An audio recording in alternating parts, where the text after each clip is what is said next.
एक ऐसा केस जिसने हमको इतना सरप्राइजिंगली रिजल्ट दिया और I am happy to share with everyone today. जहाँ पे एक पेशेंट है जिनकी उम्र 63 इयर्स है, जिनके कमर में L1 से लेके L5 तक सारे जो एरियाज़ हैं वो डैमेज थे।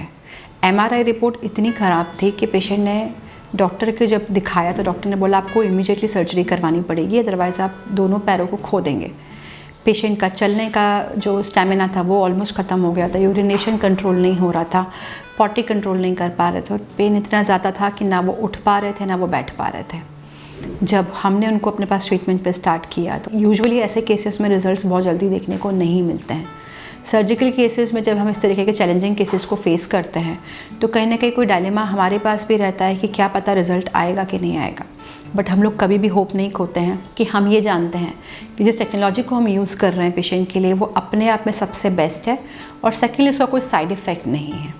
तो जब हमने इनके केस पे काम चालू किया तो मुझे बहुत खुशी है ये बताते हुए कि अगले 7 से 8 सेशंस में जब हमने चालू किया था, अंकल को चलने में काफ़ी आराम था, बैठने में काफ़ी आराम था, उनके जो पैरों में सूनापन और जो लचक आ रही थी वो काफ़ी कम थी।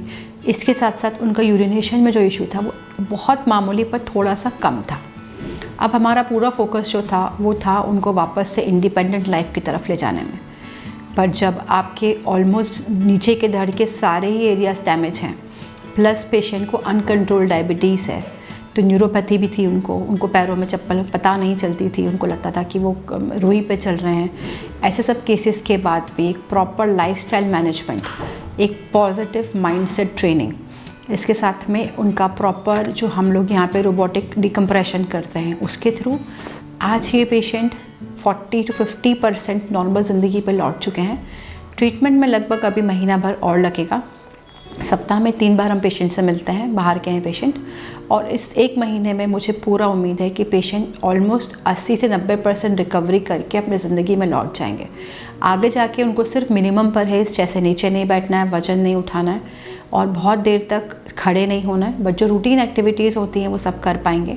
साथ साथ में जो मिनिमल परहेज हम बोलते हैं, जैसे सीढ़ी चढ़ते वक्त ध्यान रखें, बहुत ज़्यादा वजन ना उठाएं, सिर्फ इतनी सी अवेयरनेस के साथ में या इतनी सी सावधानियों के साथ में एक नॉर्मल ज़िंदगी पर लौट के एक अपनी अच्छी लाइफ की शुरुआत कर सकते हैं। ऐसे बहुत सारे आश्चर्यजनक मिरेकुलस केसेस मैं आप लोगों के साथ डिस्कस करती हूँ, क्योंकि कई बार कुछ चीज़ें हमें भी चौंका देती हैं। पर ये एक केस कई लोगों के लिए आई ओपनर हो सकता है, जिनको लगता है कि रीढ़ की हड्डी के बाद सिर्फ सर्जरी एक ऑप्शन है, या जिनको ये लगता है कि अब जब कमर ख़राब हो गई है तो हमारे पास कुछ भी नहीं बचा है लाइफ में।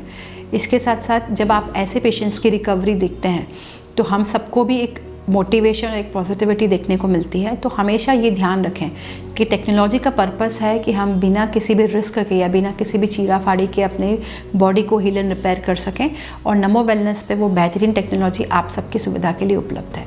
ऐसे बहुत सारे वीडियोस हम लाते हैं जो आपकी लाइफ को बेहतर बनाने के लिए होते हैं। और जानकारी के लिए आप इस चैनल को सब्सक्राइब करें, और अगर आप हमसे पर्सनली कॉन्टैक्ट करना चाहते हैं तो दिए हुए नंबर पर ज़रूर हमसे कॉन्टैक्ट करें।